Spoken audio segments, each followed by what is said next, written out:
अजय और विजय दो दोस्त थे। अजय की सैलरी 20,000 थी और विजय की सैलरी 50,000 थी। फिर भी ना अजय सेविंग कर पाते थे और ना ही विजय सेविंग कर पाते थे।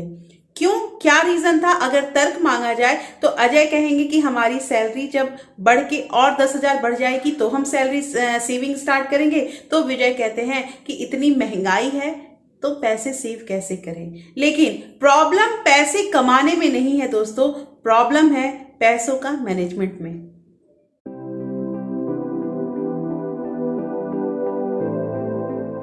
Hello everyone, welcome back to my channel real life with Tuku. कैसे हैं आप लोग? आई होप आप बहुत अच्छे होंगे और सेहतमंद होंगे और आप लगातार मेरी वीडियो के साथ भी बने हुए होंगे। दोस्तों, आज की वीडियो में हम बात करेंगे कि पैसों का मैनेजमेंट कैसे करना है। अगर आपके साथ भी ये समस्या होती है कि महीने के अंत आते आते आपका बैंक अकाउंट खाली हो जाता है या महीने के आखिरी में आपको भी अपने दोस्त से उधार मांगने की जरूरत पड़ती है, तो ये समस्या आपकी नहीं है। ये लगभग नौकरी पेशा जो 80% लोग होते हैं उनके साथ यही होता है और उनका जो बचा खुचा पैसा जो सेविंग में रहता है वो भी खर्च हो जाता है मंथ एंड होते होते। या फिर कुछ अब जो 10% बचे वो 10% अपने क्रेडिट कार्ड के भरोसे जाते हैं और 10% लोग ऐसे बच जाते हैं जो अपना चला पाते हैं, पैसों का मैनेजमेंट ढंग से कर पाते हैं। दोस्तों, मेरे पास बहुत सारे कमेंट आ रहे थे कि आप बजटिंग के बारे में बताइए कि 8,000, 6,000 या 10,000 पे घर कैसे मैनेज होता है।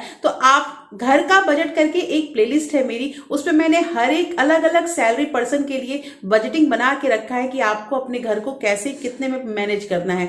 लेकिन इसके साथ मैं आपको एक 50-30-20 रूल का भी आपको मैंने वीडियो दे रखा है जिसमें मैनेजमेंट मैंने अच्छी तरह से बताया है। लेकिन कुछ क्वेश्चन आ रहे थे कि 50-30-20 में मतलब 50 का जो मैनेजमेंट है उसमें हमारा जो भी बेसिक नीड है वो हो नहीं पा रहा है। तो दोस्तों, आज यहाँ पे मैं आपको एक नया फॉर्मूला देने आई हूं। तो ये वीडियो बहुत इंटरेस्टिंग है क्योंकि इससे आपको कुछ नया सीखने मिलेगा। तो वीडियो के अंत तक जरूर बने रहिएगा क्योंकि उस फॉर्मूला के अलावा मैं एक और आपको हिंट बताने वाली हूं।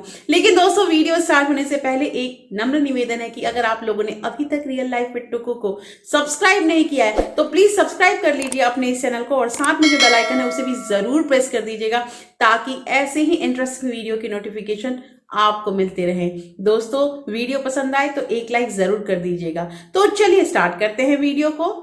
मैंने लास्ट वीडियो में आप लोगों को 50-30-20 ये रूल बताया था घर के बजटिंग के लिए और इसमें मैंने आपको बताया था कि आपको 50% जो है वो बेसिक नीड में लगाना है, 30% जो है आपका जो वांट है, जो डिजायर है उसमें लगाना है और 20% आपको सेविंग करनी है। तो मेरे पास बहुत सारी क्वेरी आ रहे थे कि 50%, जैसे मान लीजिए कि आप 20,000 आपकी तनख्वाह है और 50% उसका 10,000 रुपए हुआ है तो 10,000 में हमारी बेसिक नीड नहीं हो पाती है।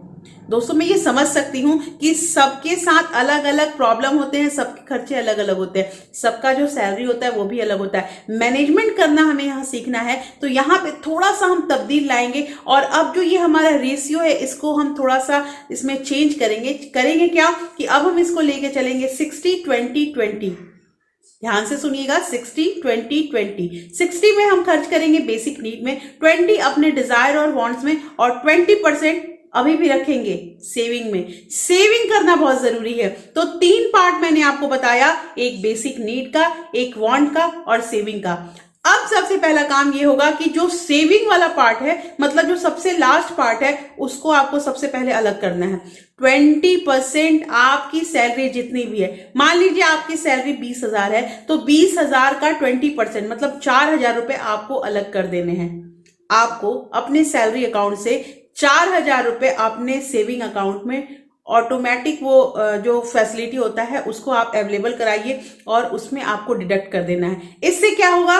बचा आपके पास मात्र 16,000। 16,000 में अब आपको अपना घर चलाना है। मतलब एक तरफ से आपको समझना है कि आपकी सैलरी 16,000 ही है। दोस्तों, अब आती है बात हमारी बेसिक नीड्स की। तो यहां पे हमने क्या किया है कि बेसिक नीड्स को 10% बढ़ा दिया है। मतलब जो 50% होता था उसको हमने 60% कर दिया है। तो 20,000 अगर आपकी तनख्वाह है तो 20,000 का 60% 12,000 रुपए होंगे। तो अब हमने 2,000 रुपए इधर ले लिया तो आपको 12,000 में आपके बेसिक नीड में खर्च करने हैं। अब बेसिक नीड में आता क्या है? तो बेसिक नीड में आता है मकान का किराया, घर का राशन, बच्चों की पढ़ाई, इलेक्ट्रिसिटी बिल, ये सब चीजें जो होती है जिसके बिना हमारा घर नहीं चल सकता है, वो हमारे बेसिक नीड में आ गया।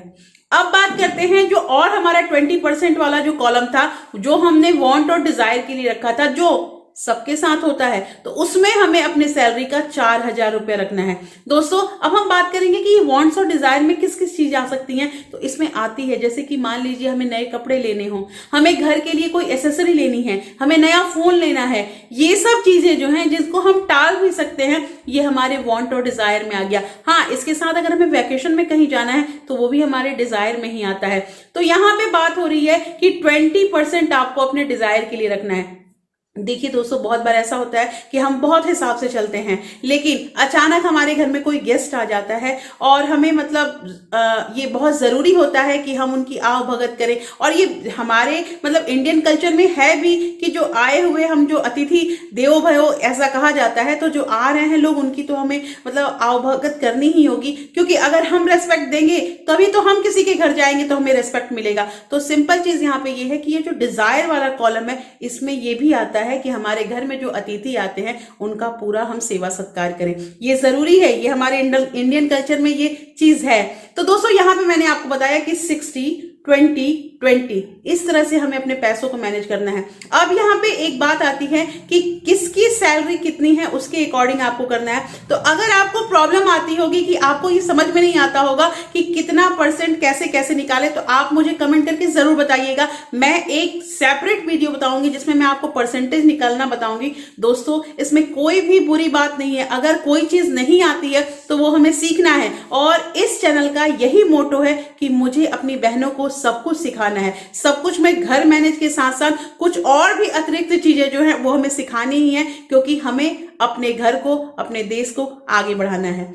दोस्तों इसके साथ मुझे एक चीज और कहना है कि मान लीजिए कि आपकी सैलरी ज्यादा है और आपके खर्चे कम है, तो यहाँ पे आप अपने रेशियो को चेंज भी कर सकते हैं। जो मैंने इनिशियली बात किया कि एक और ट्रिक बताऊंगी जिसमें हमारा पैसा जो है वो ज्यादा सेव हो सकता है। उसमें हमें करना क्या है कि उसमें हमें 40-20 और 40, ध्यान दीजिएगा, 40-20-40 मतलब यहाँ पे बेसिक नीड्स जो है ये 40 पे आ गया। बेसिक नीड्स में आपको 40% खर्च करना है, डिजायर में फिर से वही 20% हुआ, सेविंग में मैंने क्या किया यहाँ पे 40% डाल दिया। अगर आपके खर्चे कम है, जैसे मान लीजिए अगर आप बैचलर हैं या आपकी नई नई शादी हुई है, तो आप अगर अभी सिंगल है मतलब आपके बच्चे नहीं है, तो आपके घर में खर्च भी कम होगा, आप उसी अकॉर्डिंग चलाते होंगे, तो यहाँ पे आप 40-20-40 ये रूल भी अपना सकते हैं। तो देखिए समय के साथ साथ हम चेंजिंग करते रहते हैं। चेंजिंग हम कैसे कर सकते हैं, हम अपने घर को कैसे मैनेज करते हैं, ऐसा कोई थंब रूल नहीं है कि आपको 50-30-20 में ही घर चलाना है या फिर आपको 60-20-20 में ही घर चलाना है। आपके लिए जो सही है, आप अपने घर को जैसे मैनेज कर सकते हैं वैसे कीजिए, लेकिन सेविंग जरूर कीजिए। अब एक चीज और मुझे बतानी है दोस्तों कि सेविंग जो हम करते हैं, तो हम चाहते हैं कि हम मतलब हमारी सेविंग ज्यादा हो जाए, हम ज्यादा पैसे बचा पाए, तो उसके लिए हमें क्या करना होगा वो ट्रिक भी मैं आपको बताती हूँ। यहाँ पे करना क्या है कि जो ये वांट्स वाला आपका कॉलम है, इसे आपको एक मंथ में देखना है। अगर आपने मान लीजिए आपने 20% आपका जो भी सैलरी है उससे आपने बचा लिया, तो आपकी सैलरी 20,000 है, आपने 20% बचा लिया, तो ये तो आपकी सेविंग में चला गया। और अब आपका क्या है कि आपने 20% वांट्स में भी किया। वांट्स वाला जो कॉलम है, अगर वो आपका मतलब खर्च नहीं होता है, तो आपको क्या करना है, अगले मंथ में उसका 10% सेविंग में आपको ट्रांसफर कर देना है। देखिए दोस्तों फिर से समझिए इस बात को, मैं क्या कह रही हूं कि आपको धीरे धीरे अपना सेविंग वाला जो कॉलम है उसको बढ़ाना है। आप वो तभी कर पाएंगे जब इधर से आप पैसे बचा पाएंगे।